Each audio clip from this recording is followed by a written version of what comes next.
So hello coders, welcome to technical unmask. So अपने को पता है कि डीएसए कितना ज़्यादा इंपॉर्टेंट है इंटरव्यू में, करेक्ट। कि वो एक एलिजिबिलिटी क्राइटेरिया की तरह काम करता है कि अगर आपको कितने भी फ्रेमवर्क चेंज हो जाए, फिर भी मल्टीपल जो कंपनीज हैं, एमएनसीज हैं, वो डीएसए पूछती है क्योंकि भाई उनको एक थिंकर चाहिए, उनको प्रॉब्लम एक सॉल्वर चाहिए। तो प्रॉब्लम सॉल्वर आपको बनना है तो आपको डीएसए आना ही चाहिए, तभी आप साबित कर पाओगे कि भैया आपको प्रॉब्लम सॉल्विंग आता है। वरना भाई बिना डीएसए के अगर तुम इंटरव्यू में जा रहे हो तो भाई वो क्राइम है, क्रिमिनल हो तुम एक तरीके से, जाना ही गुनाह है। अगर 7+ अगर पैकेज का टारगेट करो तो डीएसए तो तुम्हें बेहतरीन तरीके से आना ही चाहिए। तो उसमें जो सबसे पहला पैटर्न है वो अपन डिस्कस करने वाले, क्योंकि पैटर्न बार जब आप प्रैक्टिस करोगे ना भाई तो आपको बेहतरीन तरीके से डीएसए आएगा। तो सबसे पहला पैटर्न आता है 2 पॉइंटर का। तो 2 पॉइंटर में हम लोग अगर बात करें तो यहाँ पे हमने लिया है ABCDE, एक एरे है। उस एरे को अगर आपको ट्रेवर्स करना है तो सिंगल पॉइंटर आपके लिए काफी होता है, जो कि ऑर्डर ऑफ एन में आप ट्रेवर्स कर सकते हो। लेकिन अगर कुछ आपको कंपेरिजन वगैरह करना है, कुछ कंपेरिजन करना हो एलिमेंट्स का, क्यों? क्योंकि आप कुछ डिसीजंस ले सको उसके बेसिस पे, कंपैरिजंस के बेसिस पे। उसके लिए अगर आप कुछ कंपेयर करोगे एलिमेंट्स के, दो एलिमेंट्स ऑफ द एरे को, तो क्या करना है भैया, दो नेस्टेड लूप, मतलब एक नेस्टेड लूप की जरूरत पड़ेगी, मतलब 2 लूप की या 3 लूप की जरूरत पड़ेगी कंपैरिजंस में। तो यहाँ पे क्या होता है कि आपका time complexity order of N square या ऑर्डर ऑफ एन क्यूब हो जाता है। तो वही चीजों को कम करने के लिए, अगर 2 नेस्टेड लूप लेंगे तो ऑर्डर ऑफ एन स्क्वायर होगा, तो वही चीज को रिड्यूस करने के लिए on the basis of problem अपना कैसा है, हम लोग एक सिंगल लूप में ही कर सके, कि मतलब ऑर्डर ऑफ एन में ही चीजों को कर सके, ना कि ऑर्डर ऑफ एन स्क्वायर या ऑर्डर ऑफ एन क्यूब में। तो हम लोग यहाँ पे 2 पॉइंटर का कॉन्सेप्ट, यहाँ पे पैटर्न अपन यूज कर सकते हैं। तो 2 पैटर्न एग्जैक्टली कहता क्या है 2 पॉइंटर की, यहाँ पे 2 पॉइंटर रहेंगे, पॉइंटर 1 रहेगा एक और दूसरा पॉइंटर 2 रहेगा। ये 2 पॉइंटर हमारे रहने वाले हैं, ठीक है। अब ये कहाँ कहाँ रहने वाले हैं ये डिपेंड करता है प्रॉब्लम स्टेटमेंट पे। जैसे कि अगर हम लोग बात करें पहला प्रॉब्लम का कि भैया मेरे को सम 12 निकालना है, एक अरे दिया हुआ है और मेरे को 2 सम निकालना है यहाँ पे कि सम 12 हो। तो 12 होने का क्या तरीका है भाई लोग, यहाँ पे कैसे हो पाएगा? तो आप क्या करोगे कि हर एक एलिमेंट को उठाओगे, जैसे 1 को एक नेस्टेड लूप से अगर आप करना चाहो तो पहले 1 को उठाओगे एक लूप में और फिर सबसे कंपेयर करते जाओगे नेस्टेड दूसरे लूप से, कि 1+5 करोगे, 1+2 करोगे, 1+7 करोगे, 1+3 करोगे, नहीं हुआ 13 के इक्वल तो फिर 5 पे जाओगे, फिर 5+2 करोगे, 5+7 करोगे, 5+3 करोगे, इस तरीके से करोगे। तो 7+5 क्या हो जाएगा भैया, यहाँ पे 12 होगा, तो आंसर मिल जाएगा। तो ये तुम्हारा नेस्टेड लूप से हुआ। लेकिन यही तुम 2 पॉइंटर के कॉन्सेप्ट से कैसे कर पाओगे भाई लोग, कि तुम 2 पॉइंटर लियो, पॉइंटर 1 और पॉइंटर 2। वो क्या करेगा भाई लोग कि एक स्टार्ट में रहेगा 1 के पास और एक 3 में, इंड के पास रहेगा, 1 और 3 के पास रहेगा, ठीक है। तुम दोनों को ऐड ऑन करोगे, करेक्ट। तो 1 और +3 किया तो कितना आ गया भाई लोग, 4 आ गया। तो तुम बोले कि नहीं भैया 4 क्या है भैया, कम है 12 से। तो इसका मतलब ये पहले से अगर इंक्रीजिंग ऑर्डर में, तो तुम स्लाइड करोगे चीजों को और उस हिसाब से वैल्यूज को निकालोगे। अपन आगे देखने वाले हैं कि ये प्रॉब्लम को कैसे सॉल्व करते हैं, 2 सम प्रॉब्लम कैसे सॉल्व किया जाता है 2 पॉइंटर से। तो यहाँ पे 2 पॉइंटर का कॉन्सेप्ट आ जाता है कि भैया ये दोनों जो पॉइंटर हैं, तुम एक तरीके से कंपैरिजन भी कर पा रहे हो सिंगल लूप में, मतलब both runs in a single loop until certain condition is meet, ठीक है। तो इसका मतलब सर इसका दोनों पॉइंटर का मूवमेंट कैसा होगा? सर मूवमेंट होगा या तो टुवर्ड्स ईच अदर, पहला पॉइंटर और दूसरा पॉइंटर है तो ये इधर चल रहा है, ये इधर चल रहा है, ये इधर चल रहा है, फिर ये इधर चल रहा है, मतलब दोनों कन्वर्ज हो रहे हैं, एक टुवर्ड्स ईच अदर आ रहे हैं। या तो फिर 2 पॉइंटर तुम लिए, ये किसी डिसीजन के बेसिस पे ऐसे जा रहा है, ऐसे जा रहा है, अवे जा रहा है, मतलब अवे फ्रॉम ईच अदर। या तो फिर तीसरा हो सकता है सेम डायरेक्शन, कि दोनों पहले यहीं पे सेम डायरेक्शन पे है, फिर ये चलता है तो उसी डायरेक्शन में ये चलता है, फिर ये चलता है तो इसी डायरेक्शन में ये चलता है। हो सकता है कि 2 स्टेप चले या 1 स्टेप चले, लेकिन प्रॉब्लम के बेसिस पे डिफरेंट डिफरेंट हो सकते हैं, मतलब रिक्वायरमेंट के बेसिस पे, लेकिन यही 3 तरीके से चीजें चलेंगी यहाँ पे। तो ये देखो कि ये पैटर्न कितना ज्यादा इंपॉर्टेंट है भाई लोग, कि 200+ लीड कोड प्रॉब्लम्स है इसको प्रैक्टिस करने के लिए। तो आप समझ सकते हो इसका इंपॉर्टेंस कितना है। तो पहले हम लोग कन्वर्जिंग पॉइंटर की बात करते हैं। कन्वर्जिंग पॉइंटर का मतलब ये होता है कि जैसे हम लोग पैलिंड्रोम का एग्जांपल लेते हैं, तो अगर आपको पैलिंड्रोम निकालना है तो पॉइंटर 1 है और पॉइंटर 2 है, तो पैलिंड्रोम में आप क्या करते हो भाई लोग, कि या तो आप फॉरवर्ड जाओ या रिवर्स जाओ, सेम चीज ही डेटा आना चाहिए। जैसे यहाँ पे मैंने लिया है ABCD और CBA, तो अगर अब तुम देखोगे कि इसको आगे से भी पढ़ो ABCD CBA, अगर इधर से भी पढ़ोगे तो ABCD CBA, दोनों तरफ से सेम ही आ रहा है, तो ये पैलिंड्रोम है। तो इसको आप लोग कंपेयर करने के लिए क्या कर सकते हैं भाई लोग, अगर 2 पॉइंटर है मेरे पास तो एक स्टार्टिंग में ले लो और एक पैलिंड्रोम को, पॉइंटर को एंड में ले लो, करेक्ट। फिर दोनों कंपेयर करते चले जाओ कि भैया जो पॉइंटर 1 जो कंपेयर कर रहा है और पॉइंटर 2 दोनों सेम है क्या? पैलिंड्रोम में यही होगा कि दोनों सेम रहेगा। तो अगर दोनों सेम है, देखो यहाँ पे भी A है एंड कुछ अलग कलर ले लेता हूँ, यहाँ पे भी A है एंड यहाँ पे भी A है, तो इसका मतलब चलो ये ठीक है। तो पॉइंटर A को भी आगे बढ़ाते हैं एंड पॉइंटर 2 को भी आगे बढ़ाते हैं, मतलब अब पॉइंटर 1 यहाँ से ना होके पॉइंटर 1 यहाँ चला गया और पॉइंटर 2 भी एक स्टेप इधर आ गया, मतलब एक तरीके से कन्वर्ज हो रहा है, देख रहे हो ना, दोनों कन्वर्ज कर गए। फिर ये दोनों कंपेयर करोगे, अच्छा यहाँ पे B है, यहाँ पे भी B है, तो चलो सी ठीक है, फिर आगे बढ़ो। तो ये आ गया पॉइंटर 1 C पे और ये भी आगे बढ़ गया इधर। फिर देखा कि अच्छा दोनों तो C है, दोनों तो सही है। फिर दोनों यहाँ पे आगे आए, तो दोनों अगर सेम हो जाता है, मतलब इंड पॉइंट कहाँ पे होगा तुम्हारा, या तो दोनों सेम हो जाए, पॉइंटर 1 और पॉइंटर 2 सेम पोजीशन पे आ जाए, या तो फिर दोनों एक दूसरे को क्रॉस कर जाए, समझ रहे हो क्या, कि जो लेफ्ट वाला था वो आगे चला जाए राइट वाले से, ऐसा कुछ हो जाए, ठीक है। तो वहां पे वो स्टॉप कंडीशन होगा, टर्मिनेटिंग कंडीशन होगा तुम्हारे लूप का, ठीक है। तो इस हिसाब से तुम पैलिंड्रोम देखो यहाँ पे पता कर पा रहे हो 2 पॉइंटर्स के हेल्प से। इसका प्रॉब्लम भी अपन नीचे देखने वाले हैं, ये जस्ट फॉर अंडरस्टैंडिंग था आपके लिए कि ये पैलिंड्रोम उससे पता चल गया कि अगर दोनों चीज सेम आ गया सारा कंपेयर करते हुए, तो इसका मतलब क्या है भाई लोगों, वो एक पैलिंड्रोम है। तो यही चीज मैंने यहाँ पे लिखा है कि कन्वर्जिंग वाले में क्या होता है, पहले इसको कन्वर्जिंग बोलते हैं क्योंकि देखो कन्वर्ज कर रहा है यहाँ पे। तो पॉइंटर स्टार्ट करते हैं अपोजिट एंड पे, एक स्टार्ट पे रहेगा एक एंड पे रहेगा, दोनों अपोजिट टू ईच अदर रहेंगे, दोनों इनवर्ड मूव करते हैं, ठीक है। एंड स्टॉप करते हैं किसी सर्टेन कंडीशन पे। स्टॉप यहाँ पे कब किया, जब दोनों इक्वल थे, करेक्ट, दोनों एक ही जगह पे आ गए, दोनों डी पे आके रुक गए, ठीक है। फिर एक पैरेलल पॉइंटर आता है जिसको हम स्लाइडिंग विंडो बोल सकते हैं, जो कि अलग से पढ़ने वाले हैं। इसमें क्या होता है भैया, सेम ही डायरेक्शन पहुंचेगा, मतलब एक पहला पॉइंटर दूसरा पॉइंटर रहेगा, और दूसरा पॉइंटर किसी नए चीजों को फाइंड आउट करने के लिए ऑन बेसिस ऑफ रिक्वायरमेंट वो आगे बढ़ेगा, और दूसरा वाला भी इस तरीके से आगे बढ़ता जाता है, और एक विंडो की तरह, स्लाइडिंग विंडो की तरह काम करता है, जो कि अपन अलग सेशन इसके बारे में अपन कर लेंगे, पैरेलल पॉइंटर के बारे में, जो कि स्लाइडिंग विंडो है, ठीक है। तो यही अपन प्रॉब्लम अपना डिस्कस करना चाहते हैं कि लेट कोड का। तो मैं जो प्रॉब्लम पैटर्न वाइज डिस्कस करने वाला हूं ना, तुम देखोगे कि इसको डिस्कशन के बाद तुम बहुत ही इजीली लीड कोड पे जाके सारे क्वेश्चन सॉल्व करो, तुमसे बहुत सारे क्वेश्चन ऐसे ही होना स्टार्ट हो जाएंगे, तुम कहीं पे भी देख सकते हो इस पैटर्न के बेसिस पे, ठीक है। तो लीड कोड का हम लोग पहला 2 सम देखते हैं, जो कि ऊपर देखे थे। 2 सम में क्या है भाई लोग, यहाँ पे आपको दिया हुआ है, और टारगेट क्या है भैया, आपको 9 फाइंड आउट करना है। तो यहाँ पे 2 पॉइंटर है, पॉइंटर 1 एंड पॉइंटर 2। तो कैसे निकालोगे बताओ, तुम पहले दोनों को क्या करोगे, एड ऑन करना चालू करोगे। पॉइंटर 1 को स्टार्ट में ले लो, पॉइंटर 2 को एंड में ले लोगे, करेक्ट, क्योंकि तुम्हें दोनों को सम अप करना है। ये पहले से इंक्रीजिंग ऑर्डर में है, देख लो पहले से इंक्रीजिंग ऑर्डर में, मतलब ये असेंडिंग ऑर्डर में है, ये पहले से असेंडिंग ऑर्डर में है, असेंडिंग ऑर्डर में है, ठीक है। तो यहाँ पे 2 + 7 किए, 2 + 15 किए, तो 2 + 15 किए, तो भाई ये आ गया तुम्हारा 17। तुम्हारा टारगेट क्या था भाई लोग, 9 था, मतलब ये ज्यादा हो गया, करेक्ट। ये है greater than the target, target से ये ज्यादा आ गया, टारगेट से ज्यादा हो गया, तो तुम्हें किधर मूव करना पड़ेगा बताओ, तुम्हें मूव करना होगा, क्योंकि भाई इधर राइट साइड ग्रेटर एलिमेंट है, उसके कारण तुम्हारा ग्रेटर देन 17 आया, तो तुम और पीछे आना स्टार्ट हो गए, करेक्ट।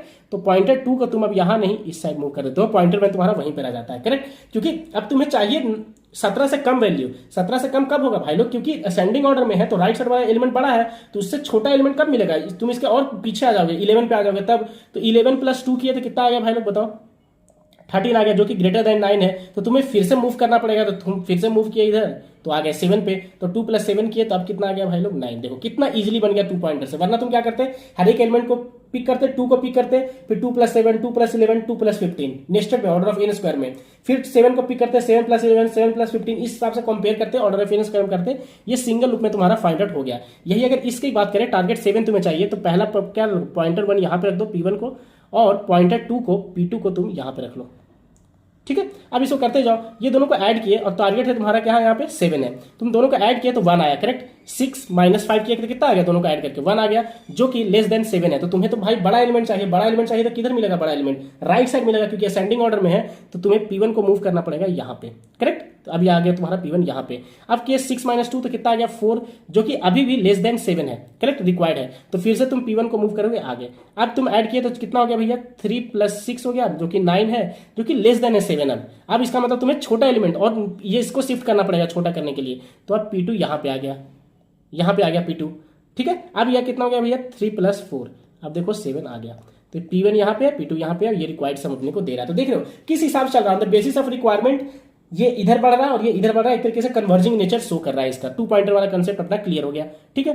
फिर पैलिंड्रोम की बात करेंगे, तो पैलिंड्रोम तो बहुत ही ज्यादा इजी है यार, ठीक है। पैलिंड्रोम क्या, अभी अपन डिस्कस किए कि P1 और P2 लिए, P1 और P2 दोनों एक स्टार्ट में है, एक एंड में है, तो दोनों को कंपेयर करते गए भैया, P1 और P2 दोनों सेम है क्या, हाँ सेम है, क्योंकि ये भी देखो P1 पे भी R है और P2 पे भी क्या है भैया, R है, दोनों सेम है, तो दोनों को बढ़ाओ अब, ठीक है। ये वाला एलिमेंट वेरीफाई हो गया, P1 आ जाएगा यहाँ और P2 हो जाएगा भैया यहाँ। फिर दोनों कंपेयर किए तो दोनों में A है, तो ठीक है, सेटिस्फाई कर लिया, फिर आगे बढ़ाओ, तो ये P1 यहाँ चला गया, P2 यहाँ चला गया, फिर कंपेयर कर लिए, फिर यहाँ पे आए तो दोनों सेम जगह पे आ गया, तो लूप भी, मतलब जो तुम्हारा लूप था वो भी ब्रेक हो गया, और ये वैल्यूज भी हो गया कि भैया ये पैलिंड्रोम है। कहीं पे अगर मैच नहीं करता तो वहीं पे तुम रिटर्न कर देता क्या, फॉल्स, ये पैलिंड्रोम नहीं है, करेक्ट। और यही इसी पैटर्न पे बेस्ड होता है भैया रिवर्स। अगर तुम्हें रिवर्स करना रहता है किसी स्ट्रिंग को, तो क्या करते भैया, एक स्टार्ट में लेते और एंड में लेते, फिर क्या करते, स्टार्ट वाला एंड वाला को दोनों को क्या कर देते, स्वैप कर देते, जो स्टार्ट में था वो एंड में चला जाता, एंड में था जो स्टार्ट में आ जाता, फिर दोनों को आगे बढ़ाते, मतलब P1 फिर आगे बढ़ता और ये P2 भी इधर आगे बढ़ता, फिर दोनों को स्वैप करते, फिर आगे बढ़ता, फिर दोनों को स्वैप करते, फिर आगे बढ़ता, फिर दोनों को स्वैप करते, कब तक, जब तक दोनों इक्वल ना हो जाए या क्रॉस ना कर जाए,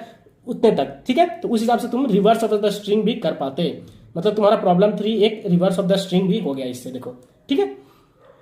अगर फिर नेक्स्ट प्रॉब्लम की बात करें जो कि प्रॉब्लम 3 में मैंने लिया वो middle of the link list find out करना। ये भी देखो 2 पॉइंटर से कैसे हो जाता है, एक स्लो और फास्ट पॉइंटर का यहाँ पे कॉन्सेप्ट आता है। Middle of the link list find करना है तुम्हें, तो दोनों पॉइंटर को P1 पॉइंटर को स्लो नाम दिए, फास्ट पॉइंटर दिए किसको P2 को दिए, तो दोनों पहले एक ही जगह पे था। तो स्लो पॉइंटर क्या करता है भैया, एक स्टेप चलेगा, तो उसी समय फास्ट पॉइंटर क्या चलेगा भैया, 2 स्टेप चलेगा, सिंगल लूप में एक ही लूप में देखो दोनों को तुम चला रहे हो, ठीक है। तो S1 थोड़ी देर बाद कहां गया भैया, यहां पे गया S, तो फास्ट पॉइंटर 2 स्टेप चलेगा, मतलब एक स्टेप एंड 2 स्टेप, तो मतलब फास्ट आ गया यहाँ पे। फिर जब सर स्लो आता है यहाँ पे तो फास्ट यहाँ 1 स्टेप 2 स्टेप, मतलब फास्ट आ जाता है सर यहाँ पे। फिर सर जब स्लो आता है यहाँ पे तो फास्ट 1 या 2 स्टेप यहाँ जाता है। तो देखो मिडिल ये हो गया, क्योंकि अब ये तुम्हारा नल आ गया, करेक्ट। तुम चेक करते रहोगे कि फास्ट का जो नेक्स्ट है वो नल है क्या, तो देखो फास्ट का नेक्स्ट है तो वो नल आ गया, इसका मतलब लूप का इंड हो गया। तो फास्ट तुम्हारा जब इंड में पहुंचता है तो देखो स्लो कहाँ पे रहेगा भैया, तुम्हारा मिडिल पे है, ये है तुम्हारा मिडिल पे पड़ा हुआ। तो तुम मिडिल ऑफ द एलिमेंट बता सकते हो। फिर एस का जो भी डेटा वाला सेक्शन है तुम उसको रिटर्न कर दोगे, एस ऑफ डेटा जो भी है वैल्यू वो तुम्हारा मिडिल एलिमेंट है, करेक्ट। इससे ये तुम्हारा पता चल जाएगा। इसका मतलब स्लो फास्ट क्या हुआ, स्लो अगर 1 स्टेप चलता है तो फास्ट 2 स्टेप चलता है। तो हमेशा जाहिर सी बात है भाई, जब फास्ट इंड में पहुंचेगा, ठीक है, तो इसका मतलब स्लो कहां पहुंच रहा होगा, मिडिल पे चल रहा होगा। क्यों, क्योंकि फास्ट हमेशा 2 स्टेप चल रहा है और स्लो हमेशा 1 स्टेप चल रहा है। तो जब वो एंड पे पहुंचेगा तो जाहिर सी बात है कि slow middle of the link list पे पहुंचेगा, ठीक है। इसी बेस पे तुम क्या दूसरा क्वेश्चन क्या कर सकते हो, cycle in link list find out कर सकते हो। साइकिल इन लिंक लिस्ट में क्या होगा भैया, यहाँ पे नल नहीं होगा, ये किसी न किसी चीजों को पॉइंट कर रहा होगा, किसी न किसी को पॉइंट कर रहा होगा, करेक्ट, साइकिल होगा। तो इस केस में क्या होगा भाई लोग कि ये मिडिल तक पहुंचेगा, मतलब कि कभी पहुंच ही नहीं पाएगा मिडिल तक, करेक्ट। तो तुम्हारा स्लो ऐसे चल रहा है और फास्ट 2 स्टेप चल रहा है। तो एक सिचुएशन ऐसा आएगा कि तुम हमेशा क्या करोगे भैया, स्लो तुम्हारा पीछे रहता है और फास्ट 2 स्टेप आगे रहता है। लेकिन अगर साइकिल हुआ तो ये साइकिल देखो पीछे आ जाएगा फास्ट ही। तो जैसे ही अगर तुम्हारा फास्ट अगर पीछे हो गया स्लो से, तो इसका मतलब तुम्हारे उस लिंक लिस्ट में क्या है भैया, साइकिल है। तो तुम यही सेम मैकेनिज्म से स्लो और फास्ट पॉइंटर के हेल्प से तुम मिडिल ऑफ द लिंक मतलब sorry cycle in the link list भी फाइंड आउट कर सकते हो इजिली, ठीक है। ये देखो यहाँ प्रॉब्लम है अपना, ठीक है, प्रॉब्लम स्टेटमेंट दिया हुआ है, तुम पढ़ लेना। ओके, फिर नेक्स्ट क्वेश्चन की अपन बात करें कि मूव जीरोज वाला अपन क्वेश्चन की अगर हम लोग बात करें तो यहाँ पे है कि भैया अपने को दिया हुआ है एलिमेंट्स, यहाँ पे जितने भी जीरोज हैं वो पूरे राइट साइड चले जाने चाहिए और सारे जो नॉन जीरो एलिमेंट्स हैं वो लेफ्ट साइड आ जाए। इसका मतलब सर इसका जो आउटपुट है यहाँ पे अगर हम लोग देखें तो इस क्वेश्चन में तो 1 3 12 था, जो नॉन जीरो था वो एक साइड आ गया और 0 0 जो था भैया वो राइट साइड पूरा का पूरा शिफ्ट हो गया। तो इसको भी तुम 2 पॉइंटर से इजिली कर सकते हो कि लेफ्ट पॉइंटर क्या बोलेंगे भैया कि कहाँ पे प्लेस होना है नॉन जीरो, और राइट वाला क्या फाइंड आउट करेगा भैया नॉन जीरो। मतलब तुम हमेशा नॉन जीरो एलिमेंट को फाइंड आउट करो और कहाँ पे प्लेस करना है उसको रख दो यहाँ पे। इसका मतलब सर मैं पहले से लेफ्ट और राइट दोनों जो है सर मैं यहीं पे रखता हूँ, दोनों पॉइंटर को, पहला पॉइंटर और दूसरा पॉइंटर। तो लेफ्ट यहीं पे रहा, राइट पॉइंटर का काम है भैया नॉन जीरो फाइंड आउट करना। तो ये नॉन जीरो है क्या, नहीं, तो ये आगे गया और फिर यहाँ पे आ गया। ये बोला नॉन जीरो क्या, बोला हाँ नॉन जीरो है। तो इसका मतलब बोला कि भैया कहाँ पे रखना है नॉन जीरो को, बोला कि भैया जहाँ पे लेफ्ट पॉइंट आउट कर रहा है, लेफ्ट यहाँ पॉइंट आउट कर रहा है पहला पे, तो ये यहाँ चला गया और ये यहाँ पे चला गया, स्वैप हो गया। तो अब ये नया क्या बन गया भाई लोग, ये बन गया 1 और 0 आ गया यहाँ पे, 0 3 एंड 12, ये बन गया नया वाला, ये तुम्हारा बन गया न्यू। अब फिर से क्या पे भैया, यहाँ पे इसमें क्या था भैया, यहाँ पे ले लेते हैं इसको 1 0 0 3 12, ये था भाई लोग, ठीक है। यहाँ पे जो अपना लेफ्ट था वो यहाँ पे था, लेफ्ट अभी भी यहीं पे है, और राइट कहाँ पे था भैया, राइट अपना था सेकंड एलिमेंट पे यहाँ पे। फिर ठीक है, फिर राइट अपना स्टार्ट हुआ चलना के लिए नॉन जीरो फाइंड आउट करने के लिए। नॉन जीरो क्या बोला, नहीं, फिर आगे गया, फिर यहाँ पे आया, बोला कि नॉन जीरो क्या, बोला हाँ। तो बोला कि भैया कहाँ पे इसको स्वैप करना है, लेफ्ट भी एक स्टेप आगे चला गया। जैसे ही यहाँ पे स्वैप हो गया तो एक स्टेप आगे आ जाएगा, लेफ्ट भी एक स्टेप आगे आ गया, ठीक है। अब बोला कि भैया कहाँ से रिप्लेस करना है, लेफ्ट कहाँ पॉइंट करना है, यहाँ पे। तो ये दोनों को क्या कर लिए भाई लोग, अपन स्वैप कर लिए। तो ये स्वैप होने के बाद फिर क्या हो गया भाई लोग, ये 1 था, ये 3 आ गया, 0 और यहाँ पे चला गया 1, यहाँ पे आ गया 3 0, यहाँ पे भी आ गया भैया 0 और ये 12, ये हो गया भाई लोग, करेक्ट।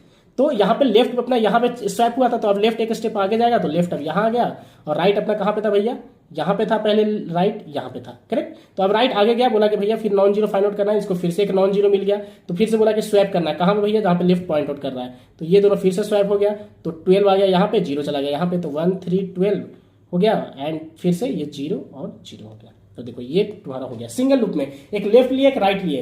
राइट क्या करता है भैया, हमेशा नॉन जीरो को फाइंड आउट करता है। नॉन जीरो जैसे इसको मिलता है, जहां पे भी लेफ्ट पॉइंट आउट कर रहा है उसके साथ स्वैप कर देता है, फिर लेफ्ट को एक स्टेप आगे बढ़ा दो, फिर से ये जाएगा, फिर से एक नॉन जीरो खोजेगा, फिर से देखेगा लेफ्ट के जगह पे, फिर से स्वैप कर देगा, फिर लेफ्ट को एक स्टेप आगे बढ़ा दो और फिर से तुम नॉन जीरो फाइंड आउट करते चले जाओ। तो इस हिसाब से तुम पूरा फाइंड आउट करके पूरा का पूरा लूप को ट्रैवर्स करके एक ही लूप में पूरा इस प्रॉब्लम को सॉल्व कर सकते हो। तो इस हिसाब से तुम्हारा एक बेहतरीन तरीके से ये बन जाएगा, इजिली प्रॉब्लम को सॉल्व कर पाओगे। एंड देन अपन मिलते हैं नेक्स्ट पैटर्न में। तब तक के लिए bye bye, take care and सारे प्रॉब्लम्स आपसे सॉल्व होने चाहिए, आप देखिएगा। तब तक के लिए बाय बाय।